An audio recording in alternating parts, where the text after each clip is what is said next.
According to Gans's The Uses of Poverty, the Poor Pay All, poverty and the poor may well satisfy a number of positive functions for many non-poor groups in American society. The poor, being powerless, can be made to absorb the costs of change and growth in American society. The poor can be identified and punished as alleged or real deviants in order to uphold the legitimacy of conventional norms. Because the poor are required to work for low wages, they subsidize a variety of economic activities that benefit the affluent. According to Oscar Lewis's Culture of Poverty thesis, the culture of poverty can be defined as a set of psychosocial behaviors and patterns of thought that are produced under sustained poverty. These include high cynicism about government and other societal institutions, high stress and anxiety, low self-esteem, and even suicidal or, at minimum, abusive behavior. Deep pessimism about and lack of planning for the future, depression-like symptoms, lowered motivation, strong sense of powerlessness, and feelings of life happening to us as opposed to having control over one's life. Less than 1% of our population owns over 40% of the nation's resources. The U.S. has the widest income gap in the Western world. It also has the highest rates of incarceration and the highest population rates of poverty in the Western world. So, sociologists fully contend that over 95% of us live and will die in the classes that we are born into. That social mobility has basically come to a screeching halt over the last 4 decades.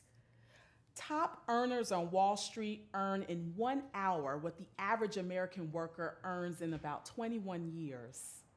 A dual income family working full-time at minimum wages will earn a household salary that is either at or just below the poverty line. 47 million Americans have no health care, and about the same amount are homeless. 50 million live at or below the poverty line, and about a third of those are children under the age of 18.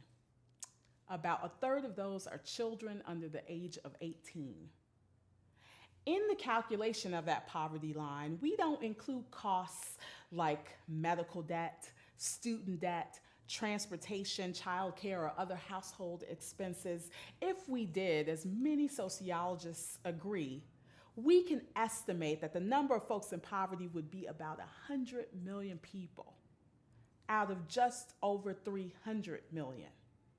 If we counted all these costs in the calculation of the poverty line, about 1/3 of us would be either at or below the poverty line.